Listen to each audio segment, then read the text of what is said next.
Bismillahirrahmanirrahim. Assalamualaikum warahmatullahi wabarakatuh. Alhamdulillah kita bertemu lagi dalam pembelajaran pendidikan Islam pada hari ini. InsyaAllah sebelum kita mulakan pembelajaran kita, marilah sama-sama kita membaca doa penerang hati terlebih dahulu.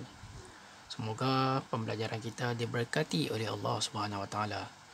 Bismillahirrahmanirrahim.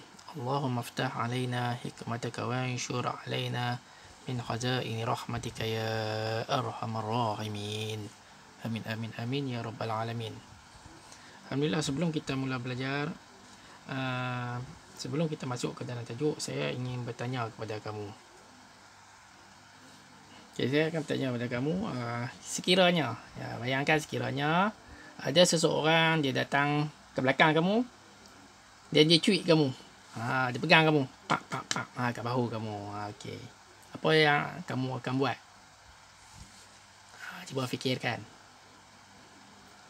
Ya, mesti kamu beralih kepadanya dan mesti kamu berkata kepadanya, ya, ada apa? Pasal apa? Cik saya. Ya, macam tu lebih kurang kan. Jadi kalau orang dia cuit kita ataupun dia pegang kita, mesti kita nak tahu apakah yang dia nak. Lalu kita mesti bercakap kan. Ya, ada apa? Kita bercakap ataupun kita berkata-kata. Jadi berkata-kata dan bercakap inilah tajuk yang kita akan merungkai ataupun kita akan mempelajari tajuk bercakap ataupun sifat kalam. Sifat kalamullah, ya, sifat kalamullah, iaitu tajuknya pada hari ini iaitu Allah Maha berkata, berkata-kata. Tadi contoh sebagai set induksi. Contoh sebagai set induksi nak tarik perhatian kamu. Ustaz nak ajar apa ni? Rupanya Ustaz nak ajar Allah itu Maha berkata-kata. Kerana di dalam tajuk silibus pendidikan Islam tahun 6 ni, sifat Allah kita belajar 3 saja, ya, iaitu Allah bersifat sama', kita telah belajar, iaitu Allah Maha mendengar. Yang kedua, Allah bersifat basar, Allah Maha melihat. Dan yang ketiga, Allah bersifat kalam, iaitu Allah Maha berkata-kata. Ya, manusia pun berkata-kata, ya. Jadi kita nak lihat berkata-kata Allah ni macam mana, adakah dia sama dengan sifat manusia. Baik, seterusnya murid-murid buka buku teks kamu di muka surat 82. Muka surat 82. Okey, jadi hari ini kita akan belajar Allah bersifat kalam. Allah bersifat kalam, iaitu Allah bersifat berkata-kata. Seperti mana saya mendahului tadi, introduction, ya, permulaannya, pengenalannya. Saya bagi contoh sebagai ada seseorang menyapa kamu daripada belakang, dia pegang kamu kan, dia cuit kamu. Mesti kita tanya, hai, ada apa? Jadi berkata-kata ini adalah sifat yang penting untuk kita nak tanya sesuatu ataupun kita nak dapatkan maklumat. Kita perlulah berkata-kata. Dan Allah juga mempunyai sifat berkata-kata, ya, tetapi tidak sama sekali dengan sifat manusia. Janganlah kamu ingat Allah itu ada mulut, seperti manusia. Seperti manusia berkata-kata. Haiwan pun dia ada mulut, manusia pun ada mulut, kan, untuk mereka berkomunikasi. Tetapi tidak sama dengan Allah. Wallahu alam, bagaimana Allah SWT berkata-kata. Maksudnya di sini Allah tidak mempunyai mulut sebagaimana mulut manusia. Itu jelas, itu saya minta kamu jelas daripada awal. Seterusnya, mari kita baca kalam. Kalam, kaf, lam, alif, mim. Kalam. Kaf ni macam huruf K, lam, alif ni macam LA lah, mim jadi M. K, L, A, M. Kalam. Maksudnya berkata-kata. Kalam bermaksud berkata-kata. Baca dan fahami. Sabda Nabi Muhammad sallallahu alaihi wasallam. Ini adalah daripada hadis Nabi Muhammad SAW, riwayat At-Tirmizi. Man qara'a harfan min kitabillah falahu hasanatun wal hasanatu bi'ashri amthaliha la aqulu alif lam mim harfun walakin alifun harfun wa lamun harfun wa mimun harfun. Maksudnya, sesiapa yang membaca satu huruf daripada kitab Allah, dia akan memperoleh satu kebaikan. Satu kebaikan akan digandakan dengan 10 kali ganda. Aku tidak mengatakan alif lam mim itu satu huruf. Tetapi alif satu huruf, lam satu huruf dan mim satu huruf. Ya, jadi jelasnya hadis di sini menerangkan kepada kita setiap huruf yang ada dalam kitabillah. Kitabillah ni maksudnya Al-Quran. Al-Quran. Kitab Allah ada berapa? Ada 4. Qumu, Isa, Tamu, Tamu, Zada. Qumu, Qu, Quran untuk Muhammad. Ni formula dia. Qumu, Quran, Muhammad. Qumu, Insa, Injil. Nama 2 kitab Injil untuk Nabi Isa. Tamu, kitab Taurat untuk Nabi Musa. Zabur untuk Nabi Daud. Ni formula dia. Kamu kena ingat lah. Nanti buka sekolah Ustaz nak tanya. Ni kitab Allah. Kitab Allah ada 4. Kitab Allah ada 4. Qumu, Insa, Tamu, Zada. Quran untuk Nabi Muhammad. Injil untuk Nabi Isa. Taurat untuk Musa. Zabur untuk Daud. Jadi Rasulullah SAW di dalam hadis ini menerangkan kepada kita supaya apabila kita baca Al-Quran, huruf alif lam mim ini bukannya satu kalimat. Bukannya kira satu huruf. Sebaliknya, alif ni satu huruf, lam satu huruf, mim satu huruf. Dan setiap satu huruf ini akan digandakan dengan gandaan 10. Masya Allah. Betapa besarnya pahala ataupun ganjaran yang diberikan Allah SWT kepada kita. Jadi kita kena merebutlah peluang ini. Okey, tengok ni. Seorang tu dia berkata, subhanallah, besarnya ganjaran pahala membaca kalam Allah. Maksudnya baca Al-Quran. Al-Quran ini adalah bentuk kata-kata Allah Subhanahu Wa Taala kepada Nabi Muhammad sallallahu alaihi wasallam. Ini Al-Quran ini adalah mukjizat, mukjizat yang agung, mukjizat Nabi Muhammad sallallahu alaihi wasallam yang merupakan kalamullah. Ni kalamullah lah. Iaitu kata-kata Allah, perintah-perintah Allah Subhanahu Wa Taala. Seterusnya, Al-Quran ialah kalamullah yang diturunkan sebagai mukjizat kepada Nabi Muhammad sallallahu alaihi wasallam dan membacanya merupakan satu ibadah.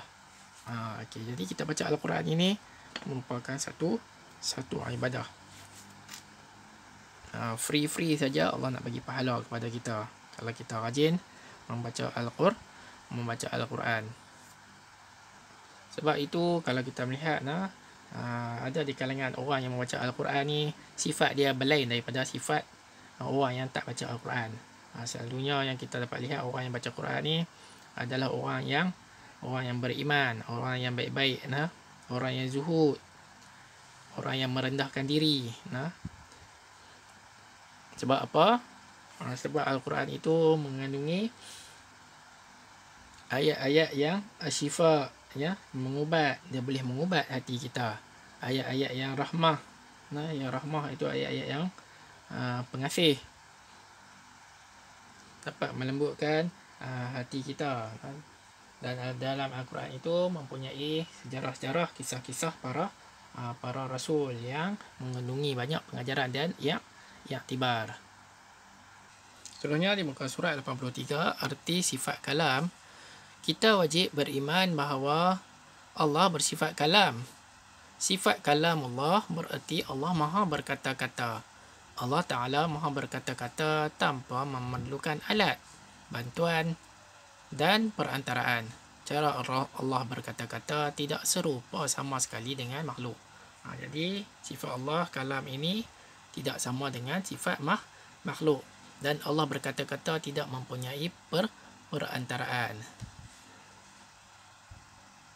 Macam contoh manusia, kadang-kadang dia berkata-kata dia mempunyai perantaraan, dia guna telefon. Dia berkata-kata dia menggunakan telefon dan sebagainya, menggunakan internet. Tetapi Allah tidak sama tidak sama sekali.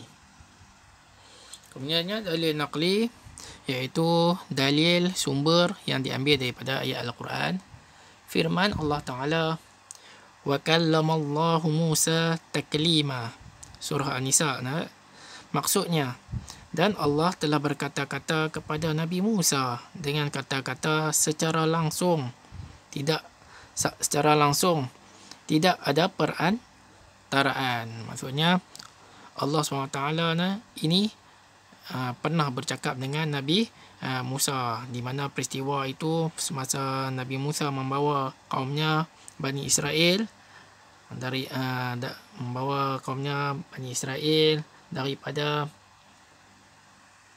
musuh mereka, iaitu Fir'aun. Jadi Nabi Musa pada ketika itu pergi ke satu tempat, di satu tempat itu di satu tempat itulah Nabi Musa telah berjumpa dengan Allah, dan Allah bercakap dengan Nabi Musa. Kisah itu akan diceritakan selepas ini. Seterusnya dalil aqli, iaitu dalil bersumberkan hukum akal.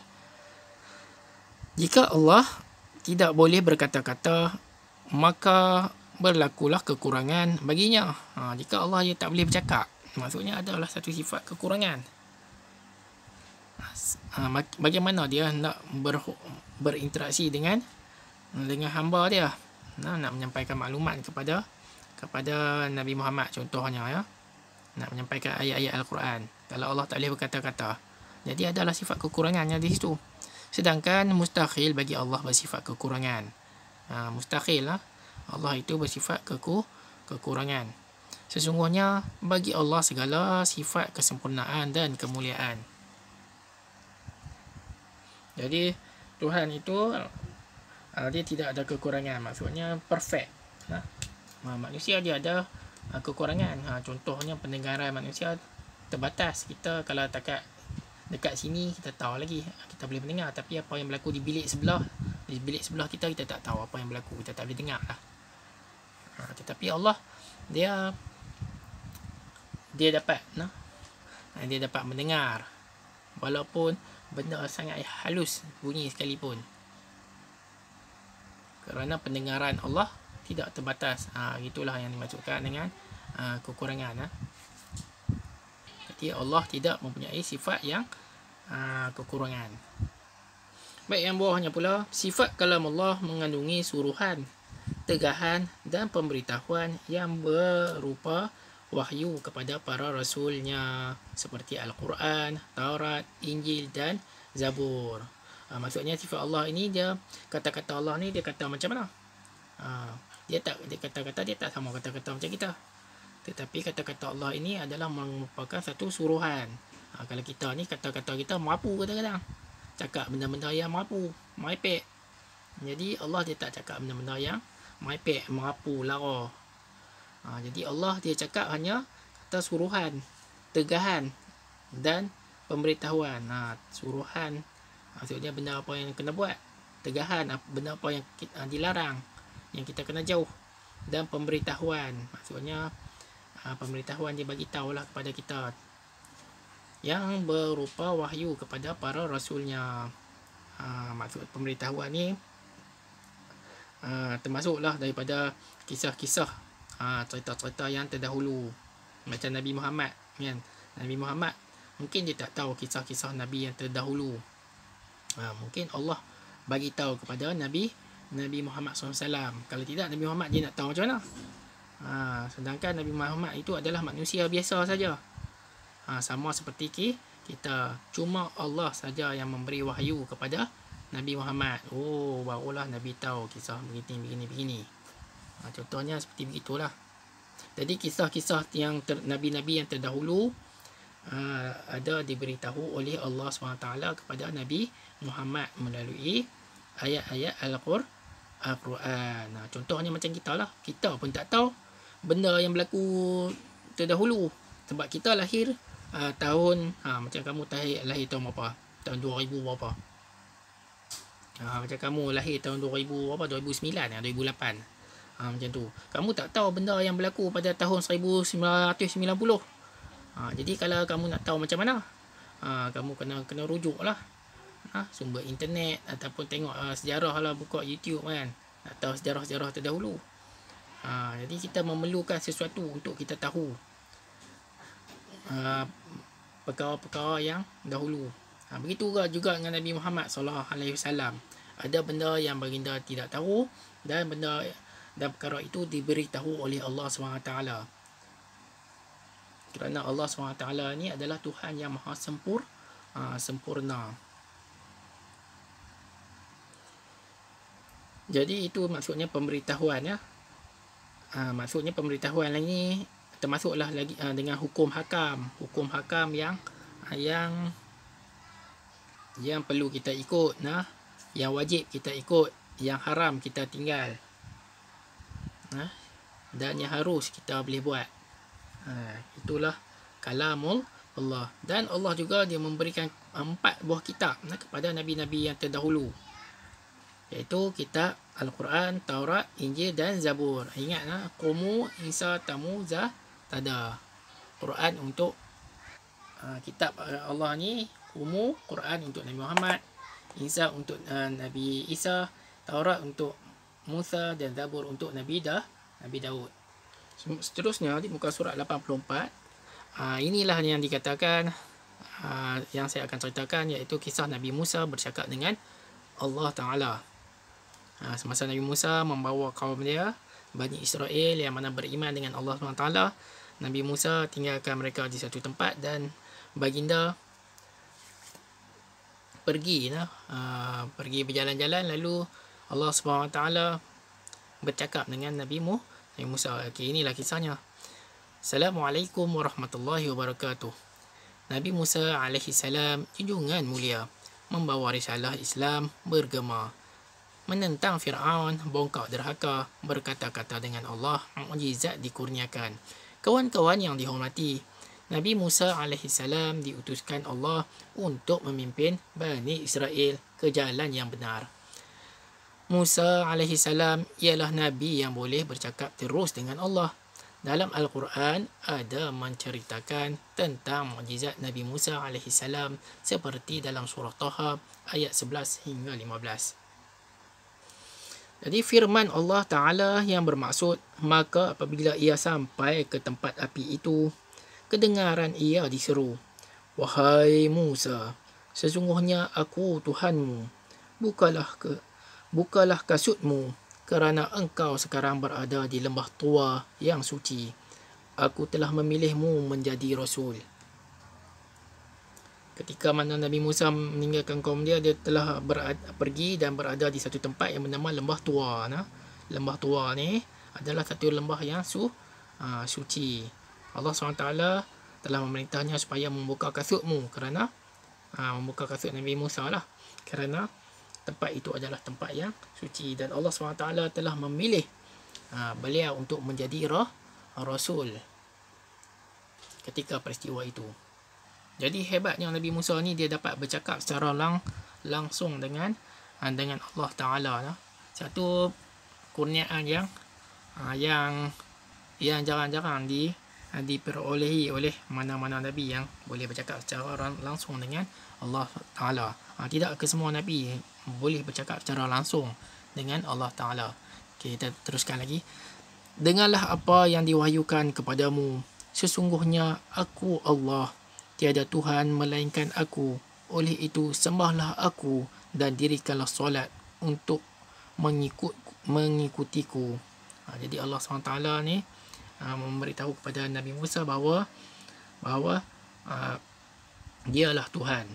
Tiada Tuhan yang disembah melainkan ia, dan Allah SWT telah memerintahkan baginda supaya mendirikan solat untuk mengikutiku, untuk mengikuti jalan Allah.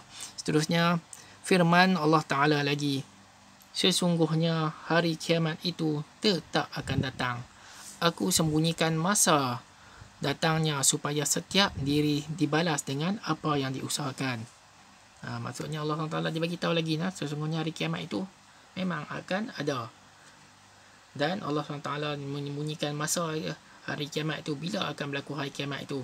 Kerana apa?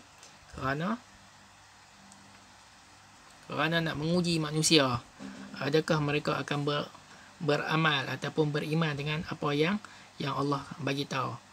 Kalau orang yang beriman, dia akan usahakan segala kebaikan. Tapi kalau orang yang tak beriman, dia buat tak indah saja apa yang Allah Ta'ala suruh.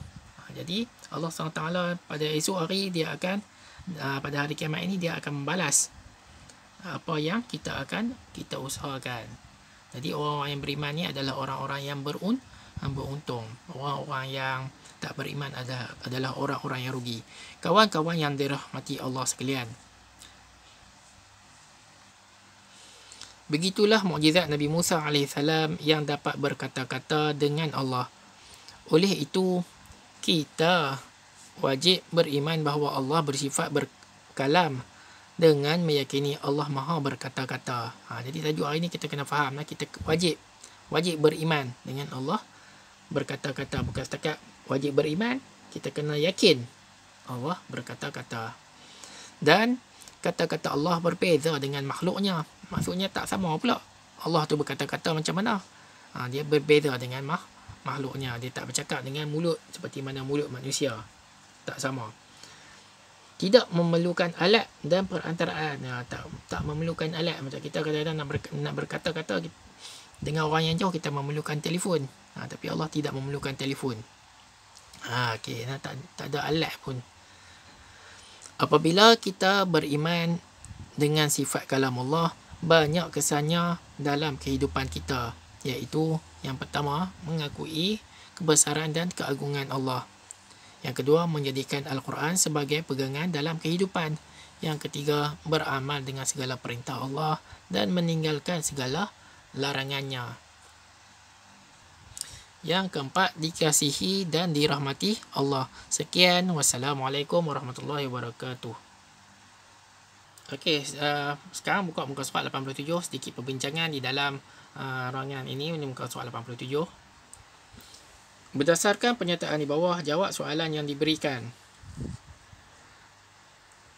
Kita baca dahulu. Hari ini hari yang membosankan. Kawan aku Amir telah menumpahkan air di bajuku. Akibatnya aku dimarahi Cikgu Ain dan ibu kerana mereka menyangka aku banyak bermain di sekolah. Amir, aku tak akan maafkan engkau. Ini adalah satu status yang dikeluarkan oleh seorang sahabat ni. Dia rasa geram kepada kawan dia kerana menumpahkan air terkena ke baju dia, dan dia tak akan maafkan kepada kawan dia tu yang buat tu nama Amir. Kerana apa? Kerana Cikgu Ain dan ibu dia dah marah dia kerana menyangka dia banyak bermain di sekolah lah. Bukan pergi belajar, pergi duduk main. Jadi soalannya, apakah pendapat kamu tentang situasi rakan kamu? Pada pendapat saya, situasi rakan ini dalam keadaan marah dan tertekan. Jadi perasaan marah dan tertekan ini dia luahkan di dalam Facebook. Ni dalam Facebook lah ni. Dia meluahkan curahan hati dia di dalam Facebook. Bagus tak perbuatan macam ni? Jadi tak semua perkara apa yang ada dalam hati kita ni kita patut sebarkan di dalam Facebook. Kerana apa? Facebook ni tempat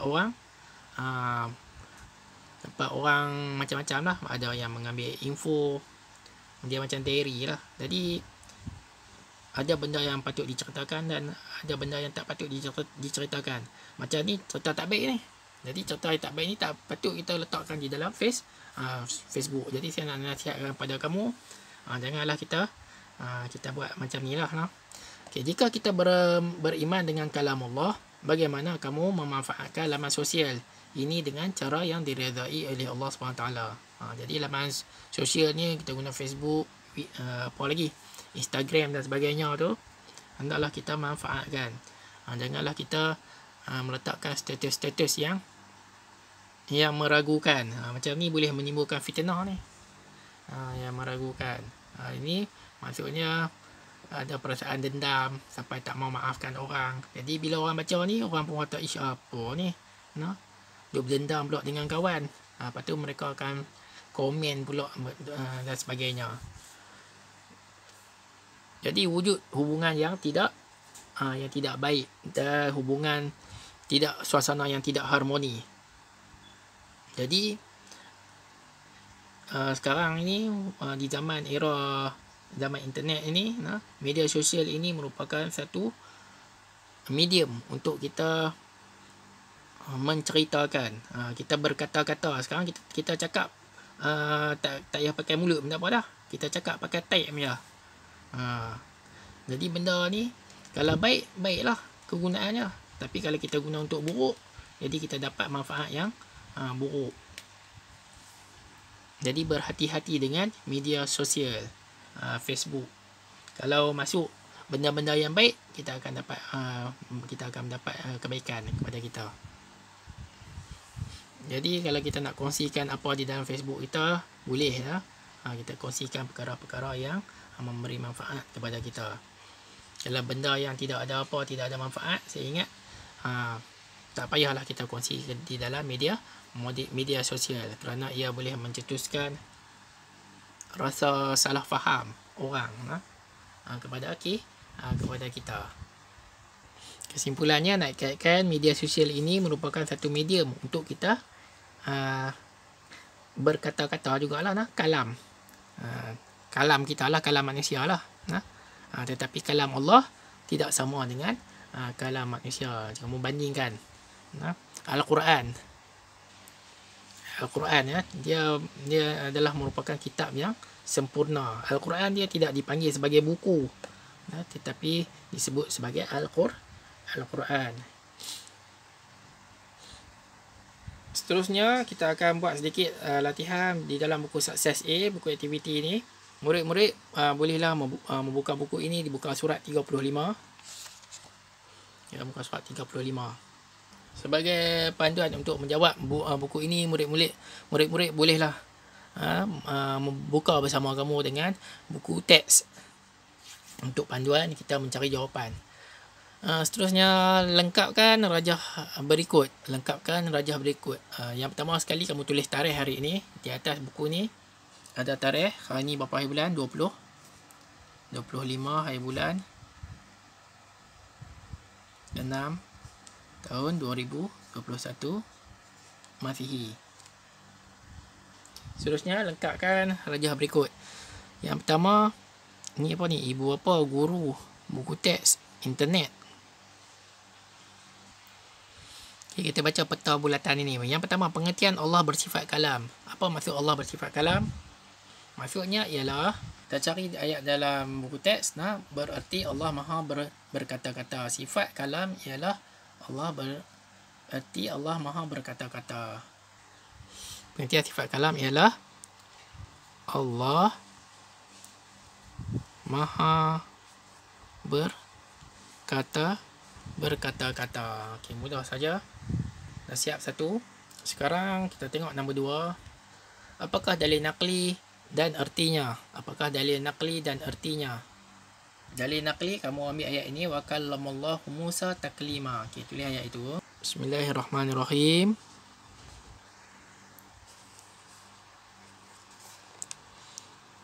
Wa kallamallahu Musa taklima.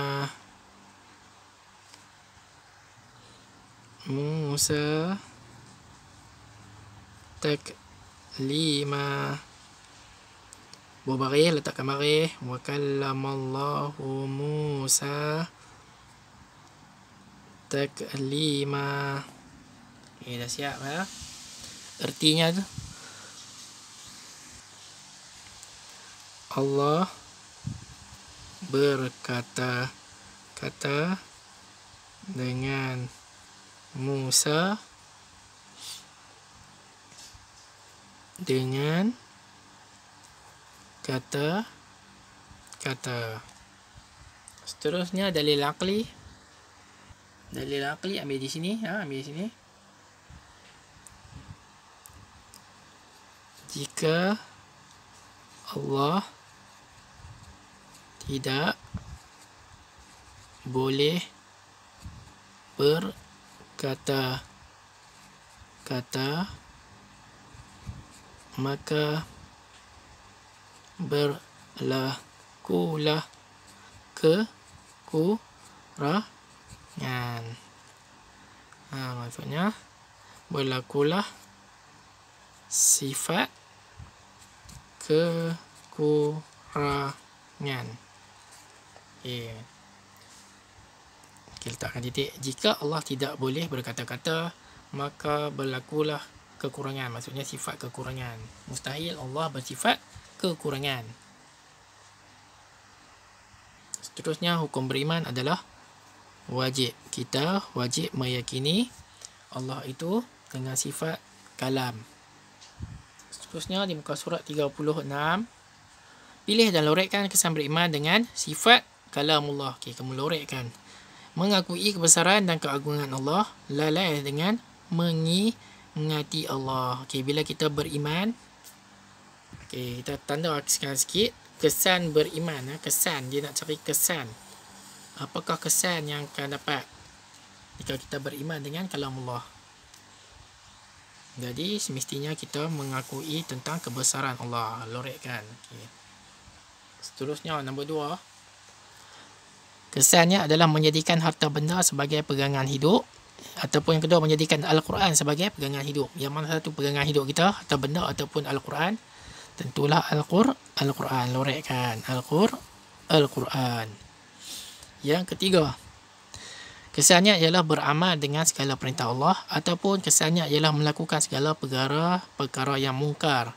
Okay, tentulah melakukan segala beramal dengan apa yang diperintahkan oleh Allah Ta'ala. Yang keempat, kesannya ialah terdorong melakukan larangan Allah ataupun meninggalkan segala larangan Allah. Okay, meninggalkan segala larangan Allah lah. Kita tinggal. Allah tak suruh kita minum arak. Kita tinggal kan minum arak tu. Itu maksudnya. Contoh lah. Contoh. Kemudian nombor 5. Kesannya ialah dikasihi dan dirahmati Allah, ataupun dibenci dan dilaknati Allah. Kesannya mestilah dikasihi dan dirahmati Allah. Allah SWT akan sentiasa merahmati dan mengasihi orang-orang yang mengikut apa yang diperintahkan. Yang keenam, kesannya ialah mendapat ganjaran pahala daripada Allah, ataupun mendapat balasan, mendapat ganjaran pahala. Yang ni senang saja latihan ni. Saya harap kamu semua dapat buat kedua latihan ini dan faham tentang tajuk yang telah kita pelajari dan hafal formula yang telah saya bagi itu. Naqumu insa tamudada. Sekian dahulu, saya harap kamu faham. Kalau ada apa-apa masalah, kamu boleh bagi tahu kepada saya ya. Okey. Sekian dahulu kelas kita pada pagi ini. Kita akhiri dengan bacaan tasbih kifarah dan surah Al-As. Subhanakallahumma wa bihamdika asyhadu an la ilaha illa anta astaghfiruka wa atubu ilaik. Bismillahirrahmanirrahim. Wal 'asr innal insana lafi khusr illa alladhina amanu wa 'amilus solihat wa tawasaw bil haqq wa tawasaw bis sabr. Assalamualaikum warahmatullahi wabarakatuh.